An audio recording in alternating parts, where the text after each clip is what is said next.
क्या गृहस्थ आश्रम में भगवान प्राप्त किए जा सकते हैं?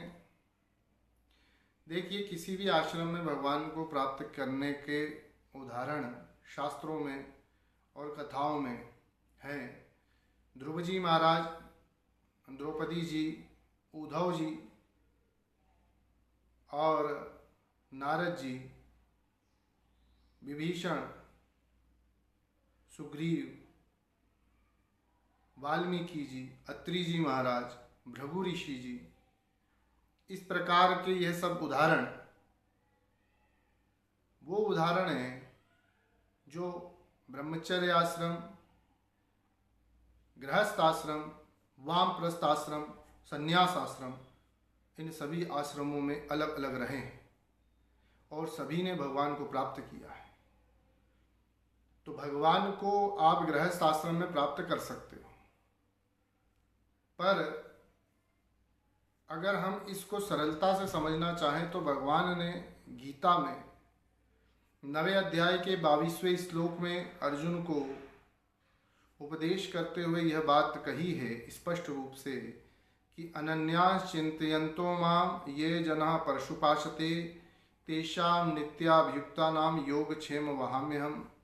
जो व्यक्ति अनन्य भाव से अर्थात सबको छोड़ करके, सबको त्याग करके, अनन्य दूसरों को छोड़ करके मेरे चरणों के प्रति अपने मन को समर्पित कर देता है,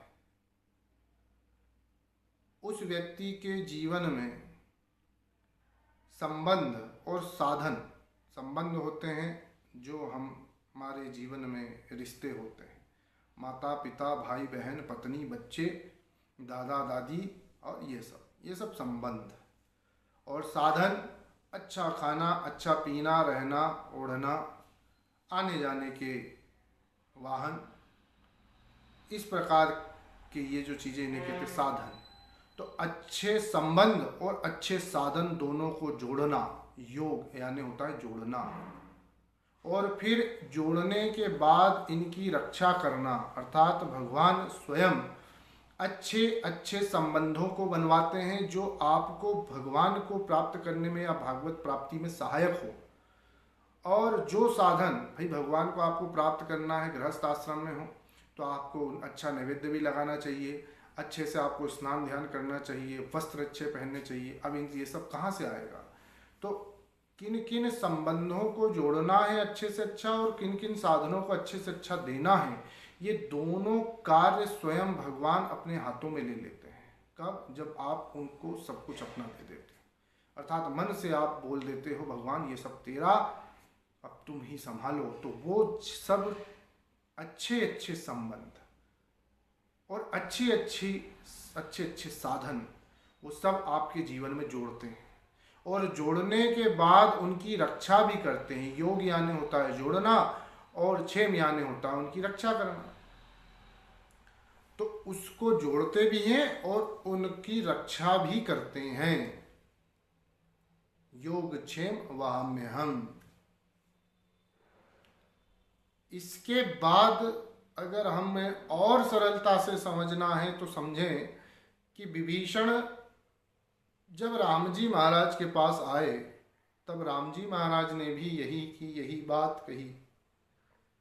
राम जी महाराज ने भी कहा कि जो भी व्यक्ति मोह कपट को त्याग देता है, छल कपट मोह को त्याग करके मेरे चरणों में अपने मन को लगा देता है, उसे मैं माता पिता का प्रेम, अच्छी पत्नी, अच्छे बच्चे, अच्छा बड़ा पूरा परिवार, अच्छा घर, साधन, वाहन, भोजन, प्रसादी सब दे देता हूँ, सबका आनंद दे देता हूँ।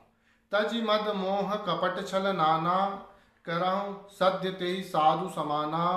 जननी जनक बंधु सुत दारा, तनु धनु भवन सुहृद परिवारा। सबके ममता ताग बटोरी, मम पद मन ही बांधि बरी डोरी। तो ये गृहस्थ आश्रम वालों के लिए ही विशेष रूप से कहा गया है। भगवान प्रत्येक आश्रम में अपने भक्तों के प्रति सब कुछ करने के और सब कुछ देने के योग बनाते हैं। और देने के बाद उन सबकी रक्षा भी करते हैं। इसलिए भगवान को आप किसी भी आश्रम में हो, प्राप्त करने के लिए निरंतर अभ्यास करते रहना चाहिए।